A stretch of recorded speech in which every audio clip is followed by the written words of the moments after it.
Bonjour à tous. Pour cette nouvelle entrevue, je suis présentement avec Ray Junior Courtemanche. Salut Patrice.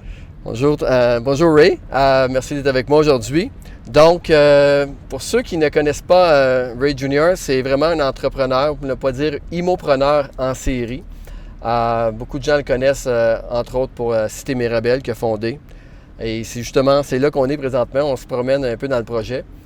L'entrevue aujourd'hui, bien sûr, Ray a touché au locatif avec le projet M3, mais je veux vraiment aborder le côté entrepreneur immobilier, les risques, comment on commence, les défis, les financements, donc la négociation, des choses comme ça avec Ray.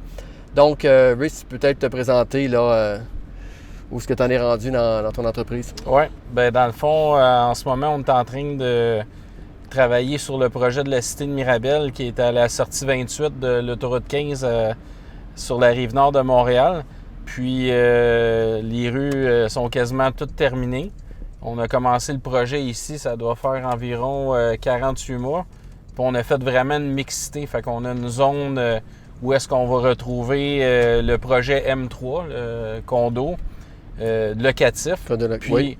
On a utilisé le terme condo au lieu de logement parce que dans la cité, on a beaucoup de condos qu'on construit, dont le Luxité, puis les condos Sky Blue, les villas de la cité de Mirabel, les maisons de ville Mirabel urbain. Puis, on ne voulait pas dire le mot logement parce que ça donne un peu de... Des fois, les gens ils disent « Ah, c'est des logements, c'est pas assez luxueux, tout ça. » Mais ça se loue bien aussi, les condos. Les gens qui veulent rester en condo, ouais. Mais c'est du logement. Donc, souvent, côté marketing... les gens vont dire qualité condo, mais là, vous, c'est vraiment le cas. Oui, nous, on a vraiment poussé le branding condo locatif M3. Fait que ça donne un côté prestigieux au projet. Puis ça a super bien fonctionné. Environ en 2015, on a commencé un premier bâtiment pour tester le marché dans la cité de Mirabel. Oui. On a commencé, qu'on voit ici à notre droite, le M3, c'était un bâtiment de 16 en 3 étages et demi, puis on n'a pas mis d'ascenseur, pas de stationnement intérieur, parce qu'on voulait vraiment aller filer le marché qu'il y avait en ce moment dans le secteur ici.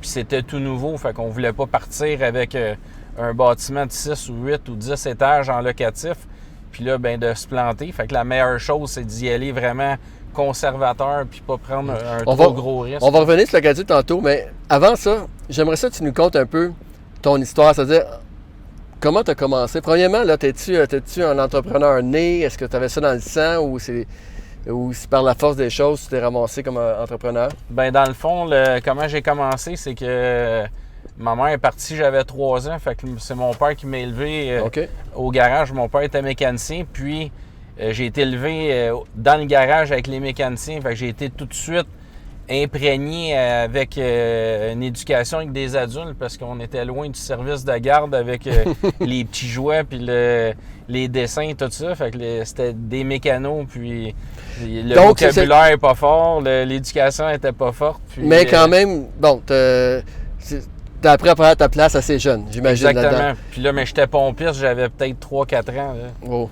Puis de là, mettons, l'automobile, c'est pour ça aussi, parce que pour les gens qui ne savent pas, tu as aussi également été pilote NASCAR. Oui, exactement. J'ai été pilote de la série NASCAR Canada, NASCAR KNN Series aux États-Unis.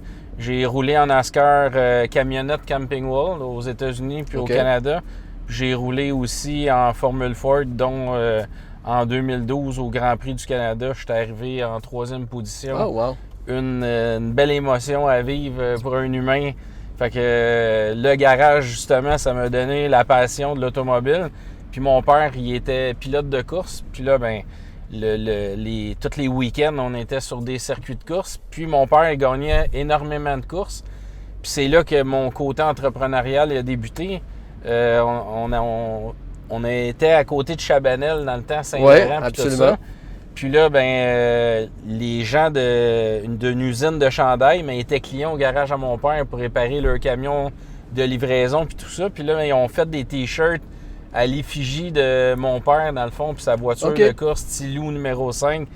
Puis là, moi, je vendais des chandails dans les estrades puis tout ça. Puis là, mon père, Quel âge t'avais à peu près à cet âge-là? Là, j'avais 5-6 ans environ. 5-6 ans, wow.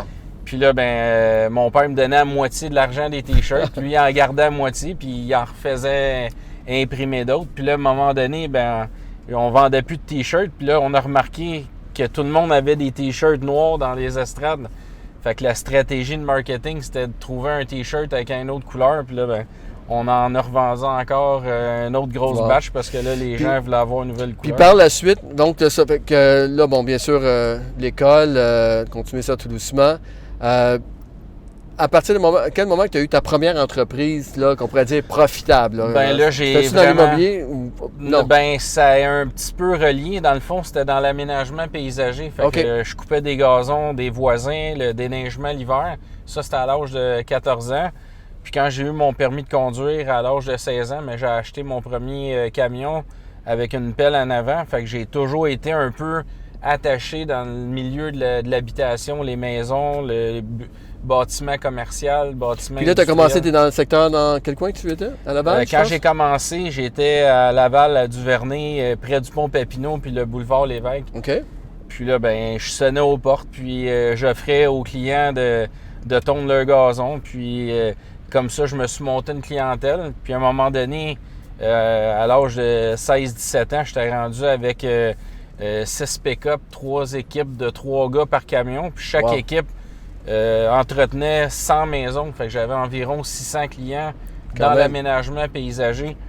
Puis là, ces gens-là, t'es déjà rentré, puis là, ils te demandent tu pourrais-tu me faire un patio en entour de ma piscine? Pourrais-tu me faire un deck en bois? T'avais déjà le pied dans la porte, comme on dit. Exactement, en fait, le pied sur le terrain. Ça l'ouvre la porte. Oui. Puis là, l'aménagement me fait connaître le côté que les gens avaient de la richesse. Oui. Puis là, je voyais des gens avec des immenses maisons c'est vrai, hein? Quand même, ça doit être inspirant. C'est-à-dire que là, tu es là, puis tu développes ta business, mais tu développes dans un environnement où les gens sont... C'était luxueux, parce que les gens qui faisaient tondre leur gazon, mais il y avait moyen de payer quelqu'un pour faire la job à leur place pour qu'eux puissent s'étendre sur leur chaise longue puis profiter de leur journée pendant que nous, on travaillait, mais là, C'est-tu avec ça que tu as commencé à ramasser ton capital pour... Oui, exactement. Ouais. Puis... Ensuite, comment tu t'es ramassé dans l'immobilier? Comment tu as commencé dans l'immobilier? C'est ça. Fait que là, dans le fond, je suis venu tellement gros dans l'aménagement, dans le tonde de gazon, me rendu énormément gros dans l'aménagement paysager. Puis ça a fait que j'achetais énormément de matériaux dans les centres jardins. OK. Puis là, j'étais en train d'enrichir tous les centres jardins dans la région de Laval. Puis là, je me suis dit, à un moment donné, je vais me partir mon propre centre jardin. OK. Puis là, j'avais 21 ans, puis... j'ai cherché des terrains avec des immenses bâtiments, avec des garages. Puis là, à un moment donné, je suis tombé sur un terrain qui était sur le coin de Petite-Côte-Corbusier à Laval, près de Champfleury. Oui. Puis le monsieur lui demandait, c'était comme pas loin de 750 000 pour le terrain. Puis là, finalement, j'ai réussi à le négocier à 675 000. J'avais baissé le prix de 100 000. Mais j'avais juste 21 ans dans ce temps-là. Ça, c'est une question pour toi. Justement, à l'âge, il y a beaucoup de jeunes là, qui commencent dans l'immobilier. Puis à 21 ans, on a toujours une... Est-ce que le propriétaire ou les gens qui vont être en devant de moi pour négocier, le vendeur, est-ce qu'ils vont me prendre au sérieux parce que j'ai 21 ans? Est-ce que tu avais un petit conseil pour... Ça, qu'est-ce qui m'a aidé, c'est que j'avais tellement bâti un nom de qualité avec ma compagnie d'aménagement paysager que j'avais commencé à 14 ans. Là, j'étais rendu à 21, fait qu'il y avait plusieurs années de crédibilité que j'avais créée. Puis là, ça a fait que quand j'ai parlé au monsieur, il connaissait déjà mon entreprise parce que lui, il était dans le domaine de l'immobilier. Fait qu'il avait déjà quand même une crédibilité de bâti. Exactement. Là. Puis ça, c'est une chance parce que c'est ça qui a fait que j'ai réussi à acquérir à 21 ans, qui est en 91, qui est quand même un énorme montant pour l'année 91, 650 000. Puis là, qu'est-ce qui me fait que j'ai réussi à avoir le projet? C'est que, le monsieur, il avait vraiment confiance en moi. Mon père m'a prêté 50 000 pour la mise de fonds. Puis le monsieur, pour que ça passe, les caisses des jardins, ils ont dit, avec ton 50 000, tu passes pas. Puis finalement, le monsieur, il m'a fait une balance de vente, puis je le connaissais même pas. Puis je savais même pas que ça existait une balance de vente. Fait que c'est le propre propriétaire qui m'a offert de me faire une balance de vente. Puis c'est là que j'ai appris que tu pouvais acheter un bien immobilier avec une balance de vente du propriétaire-vendeur. Absolument. Oui, parce que bien sûr, surtout à cet âge-là, c'était quelque chose qui t'a vraiment aidé. Exactement. Oui. OK, fait que là, mettons, tu as parti ta business de centre de jardin. Sur le terrain du centre jardin, mais il y avait une maison. Fait que j'ai habité cette maison-là de 91 jusqu'en 2001. Puis là, en 2001, ben, j'ai été obligé de quitter ce terrain-là parce que la ville elle avait beaucoup de pression des gens qui habitaient dans le Champ-Fleury parce que toutes les maisons... OK, fait toi, tu étais le premier dans le secteur, puis là, tranquillement, ça s'est bâti alentour de ton... Fait que j'ai été envahi par les Gaulois, dans le fond. Puis là, finalement, la ville... En fait, tu étais le Gaulois et envahi par les Romains. Puis là, ben, la ville, la mairie, la direction de la ville m'a demandé de quitter les lieux. Puis là, ben, on a trouvé un terrain sur le boulevard Michelin qui n'était pas trop loin du centre jardin. Puis là, finalement, ben, j'ai arrêté de donner des services de vente d'arbustes, d'arbres, de conifères, de vivaces. Puis je me suis maintenu seulement qu'à offrir les services de paysagement, puis la vente de matériaux en vrac, dont la pierre concassée, la terre, le sable à béton, le sable à piscine. Puis là, ben ça a fait que le terrain que j'avais, mon centre-jardin, ben là, j'avais plus de centre-jardin là. Fait que j'ai été obligé de démolir tous les garages que j'avais construits, le magasin du centre-jardin, les serres en arrière, j'ai tout détruit ça. Puis là, il fallait que je sois créatif pour m'en ressortir, pour récupérer mes billes de ce terrain-là. C'est quand même une perte de volume d'affaires quand même. Exactement. OK, fait que là, à ce moment-là, toi, c'est là que tu as commencé, j'imagine, à subdiviser les terrains. Puis là, c'est ça, je voulais valoriser le terrain du centre-jardin. Fait que ce que j'ai fait, bien, je suis allé à l'urbanisme à la ville. J'ai présenté des maisons détachées. Après ça, ça ne marchait pas. Des maisons de ville. Puis là, finalement, ils m'ont dit « non, oublie ça, on ne veut pas de résidentiel là » parce qu'ils voulaient faire une zone tampon entre le parc industriel puis le résidentiel qui était Champ-Fleury. Puis ça a fini que j'ai présenté un projet de bâtiment à bureau, 2 étages, puis on l'a fait en bois laminé collé. OK. Ça devait être quand même précurseur à ce moment-là? Oui, bien, c'est en 2005 à ce moment-là. Fait que c'était vraiment très avant-gardiste dans le domaine de la construction, de faire un bâtiment commercial en bois laminé collé. Puis ça a fait un immense succès. Puis la ville, elle l'a approuvé. Puis justement, c'est que je faisais la transition entre un bâtiment industriel qui est en tôle avec des portes de garage, puis un beau bâtiment en bois qui était quand même prestigieux avec le résidentiel de l'autre côté. Puis ça a fait un succès. Fait que ça a été comme mon premier bâtiment que j'ai fait en vente en condo. Puis ça a été comme le départ, là. Fait que la malchance du fait que la ville m'ait chippé dehors de mon terrain pour satisfaire les gens de Champ-Fleury, m'emmener dans l'immobilier, exactement. Wow. Maintenant, si on fait fast-forward un peu, puis tu arrives, mettons, au Cité Mirabel, OK? Puis tantôt, on se promène ici avec Outlet et tous les condos, les projets, les villas ici.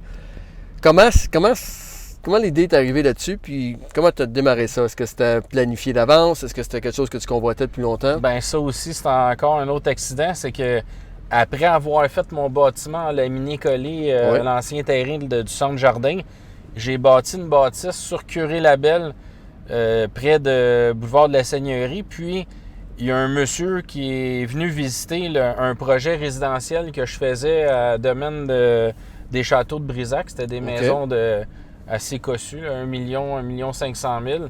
Puis, le monsieur était venu visiter la maison, puis il travaillait, dans le fond, c'était un avocat.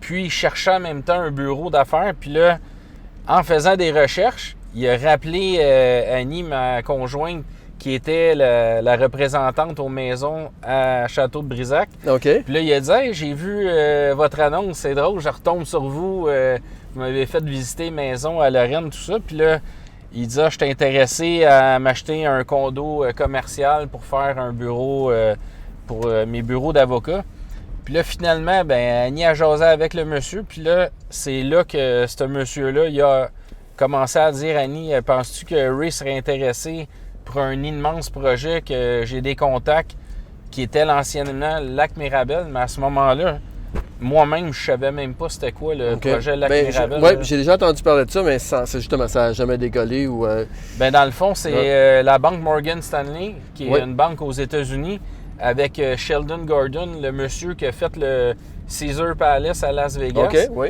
Ben, lui, il a approché la banque Morgan Stanley, puis la banque Morgan Stanley et Sheldon Gordon ont créé un REIT, un fonds, puis ça, c'était le fonds Lac Mirabel. Puis là, eux, ils avaient eu l'intention de faire un immense parc, un peu comme un... Récréatif ou... Récréatif, Oui. avec du karting, un Bass Pro avec un lac où est-ce que les gens pouvaient... Comme aux États-Unis, dans le fond.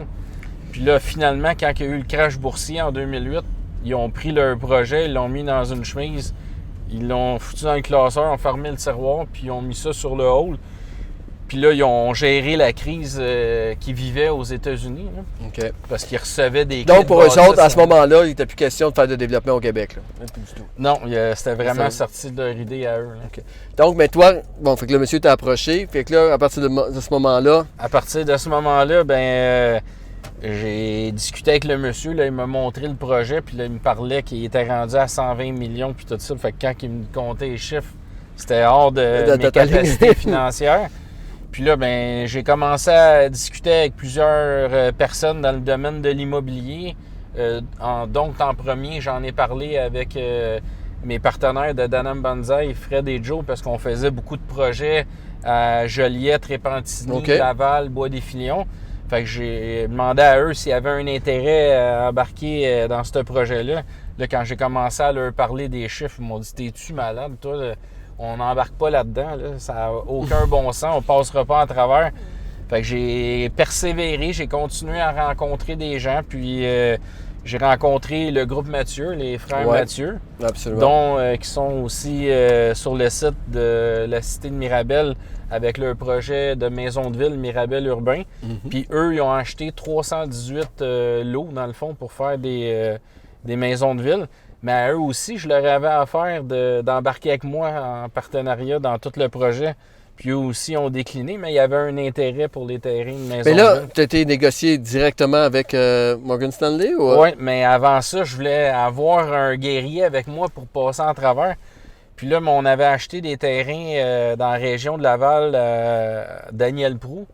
Puis là, j'ai approché Daniel Proulx, j'ai demandé si lui était intéressé à regarder ça avec moi. Puis finalement, lui, il s'est lancé dans mon idée de développer les fonds de terrain avec moi.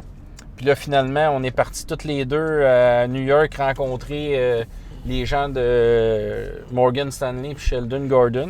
Vous êtes partis tous les deux? Oui. Wow. Puis ton anglais était bien à ce moment-là? Non, pas en tout, je parle pas anglais. Je me débrouille vraiment en bric-à-brac, là, mais on a fini par se comprendre. Puis là, on a négocié, puis on est arrivé à une entente, mais ça prenait de l'argent encore. Fait que là, moi puis Daniel, on s'est promené partout, on parlait à des gens, des courtiers. Mais là, tu connaissais la balance de vente. Est-ce que tu as essayé d'arranger quelque chose avec eux? On n'est pas rendu là encore. Fait que là, finalement, on négocie des banques canadiennes, mais les banques canadiennes ne voulaient rien savoir d'embarquer dans l'idée de financer un projet puis d'avoir la banque américaine. S'il y avait un litige, eux, ils voyaient juste du négatif. C'était un éléphant blanc à le terrain ici, puis à le lac Mirabel, parce que dans le fond, eux, dans la tête des banques canadiennes, la plus grosse banque américaine est débarquée ici avec les poches bien pleines. Ouais. Ils ont été ici de 2000 aller jusqu'en 2008, puis finalement, tout le feu d'artifice qu'ils ont fait, mais ça a tombé à l'eau. Fait que ça a fait vraiment un éléphant blanc. Fait que les gens en avaient peur de ce projet-là. C'était trop grandiose. Puis là, toutes les banques canadiennes déclinaient. Puis là, finalement, on a rappelé les gens de Morgan Stanley, puis le monsieur qui m'avait référé à eux, puis m'avait mis en contact avec les gens à New York. Puis là, eux, ils voulaient absolument qu'on fasse la transaction parce qu'eux, il y avait une commission si la transaction elle devenait réalisée. Fait que là, finalement... des fois, la commission, ça motive. Des fois, les vendeurs, ils voulaient pas que je lâche. Là. Ils voyaient que j'avais de la drive, puis que je poussais, puis Daniel aussi. Puis là, finalement, on a rencontré plein de gens ici au Québec qui se disaient tous milliardaires puis qui avaient de l'argent. Mais l'argent arrivait jamais abouti.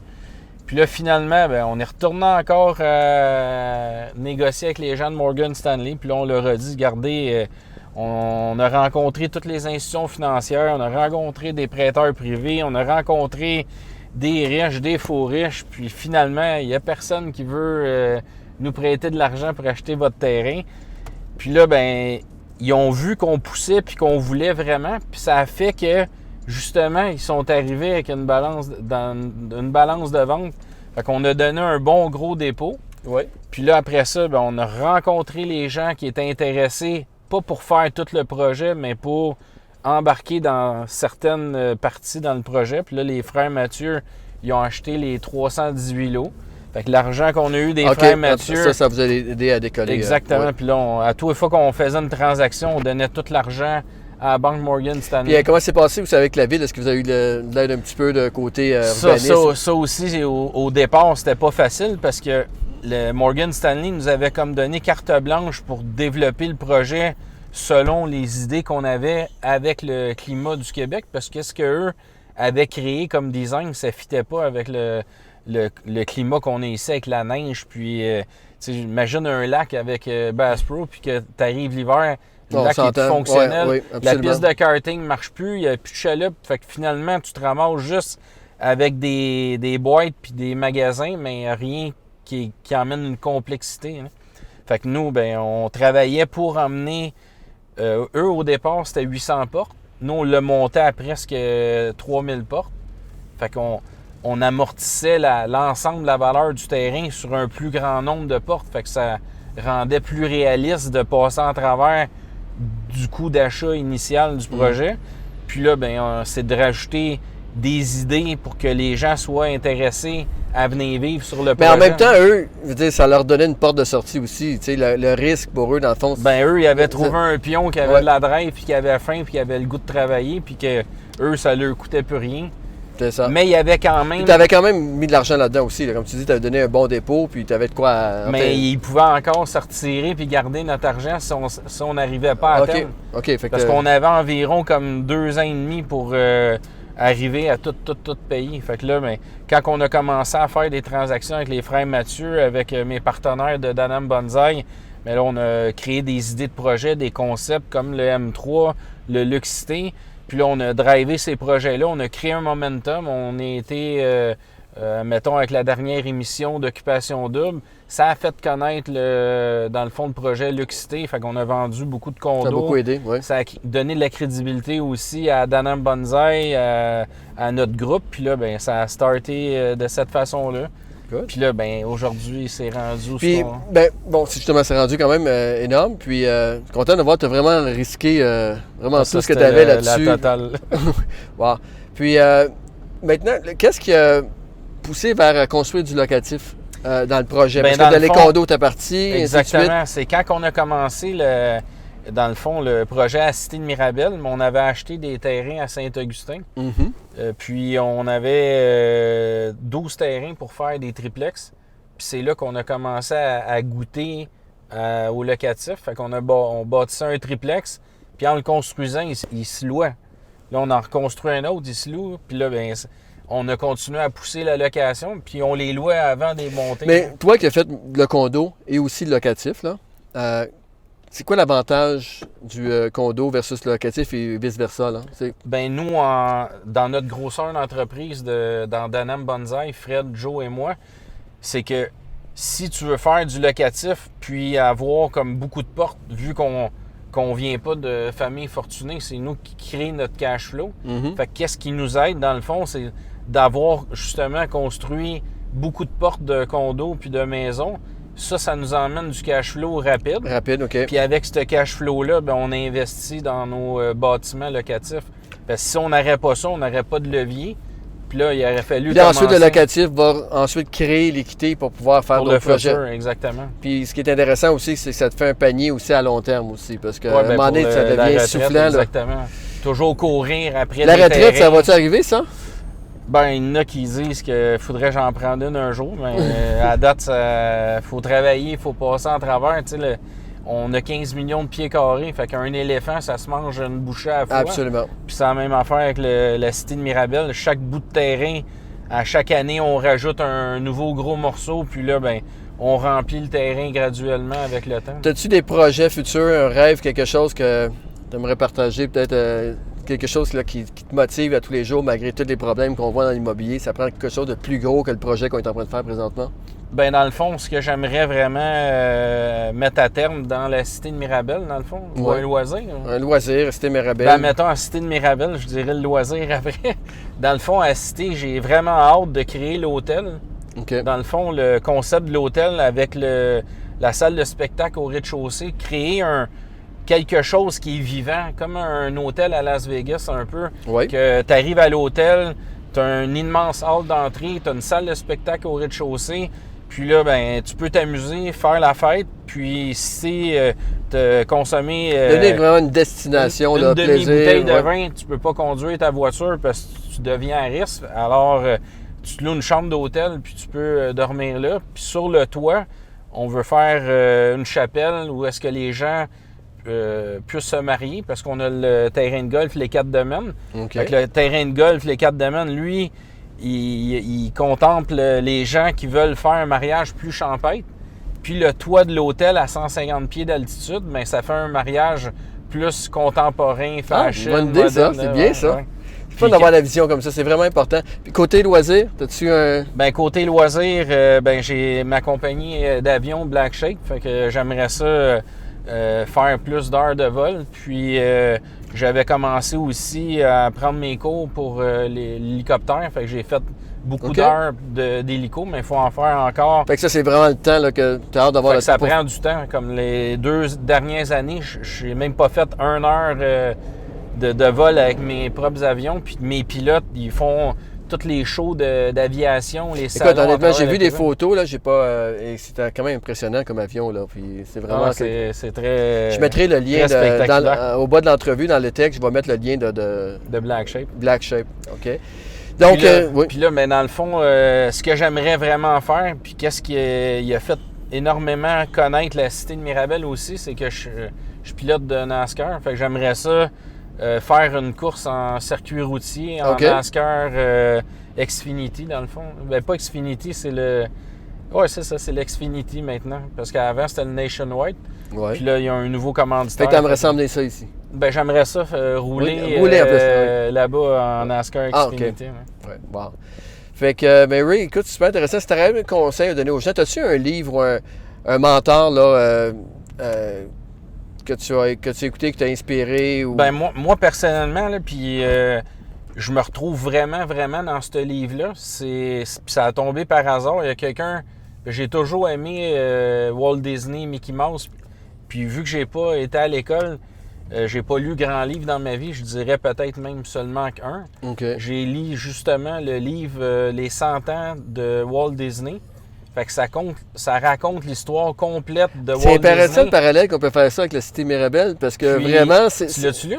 Non, mais je connais l'histoire de Walt Disney, puis... Mais je vous le dis, là, tous les gens qui ont des rêves puis ils croient que c'est impossible à réaliser, lisez ce livre-là, puis même toi, si tu l'as pas lu... Absolument, oui. Tu vas voir qu'il était vraiment comme rêveur, puis il mettait à terme ses rêves, peu importe le travail qu'il exactement. Fallait qu'il fasse. Tout est dans l'exécution. Hein. On peut avoir les meilleures idées du monde, les plus grands projets, la plus grande volonté, mais il faut exécuter. Exactement. Puis souvent, c'est il ne faut jamais s'arrêter. Parce que, je vais te donner un exemple. Tu sais, comme les banques pour la cité de Mirabel, ben, au Québec, je pense qu'il y a 7 institutions financières. Il y a Desjardins, puis tu as les caisses de dépôt, tu as la FTQ, tout ça. Mais quand tu te fais dire non par tout le monde, mais les gens, ordinairement, ils auraient arrêté, mais on n'a comme jamais arrêté quand même. Puis c'est ça qui fait la force qu'on a aujourd'hui, puis que maintenant... Tu gagnes le respect, c'est ça? Exactement. 4 ans plus tard, tous ceux qui nous ont dit non, il y a 4 ans, mais aujourd'hui, ils voient tout ce qu'on emmenait à terme, puis qu'est-ce qu'on a réalisé. Puis quand les économistes prennent les études, puis qu'ils disent que le projet sur la Rive-Nord, qui est le plus en effervescence, mais c'est nous, dans le fond. Fait que c'est valorisant. Oui, absolument valorisant. Puis c'est là que l'effet boule de neige arrive. Puis c'est la vélocité de l'argent et tout embarque au niveau de la crédibilité. En tout cas, moi, je suis vraiment impressionné par ton parcours, là. Vraiment, je n'avais entendu parler, mais vraiment, Ray, c'est inspirant. Fait que je te remercie. Je te remercie de ton temps. On est déjà rendu à 30 minutes, tout le monde. Fait que merci également pour votre écoute. Bien sûr, pour ceux qui ont apprécié la vidéo, là, je vous invite à taguer des gens qui vous pensez qui pourraient être intéressés par l'histoire de Ray Jr. Puis également, bien sûr, si vous pouvez partager, ça sera encore mieux. Et aussi nous donner un petit 5 étoiles. Donc, Ray, merci beaucoup. Ben, merci à toi. Puis à bientôt tout le monde. Puis ce qu'on pourrait peut-être offrir aux gens, Oui, peut-être absolument. cet été, mettons au Rouge-Bœuf, c'est apporter votre vin. Tu pourrais peut-être faire une soirée comme on a déjà fait l'année passée avec un autre groupe. Oui. Puis avec les Danny, gens qui oui. sont intéressés de jaser, d'immobilier, ben on pourrait Absolument. tous se réunir là cet été. Non? Good, mais c'est sans faute. Fait que l'invitation est lancée à tout le monde. Fait que merci à tous. Et puis à bientôt.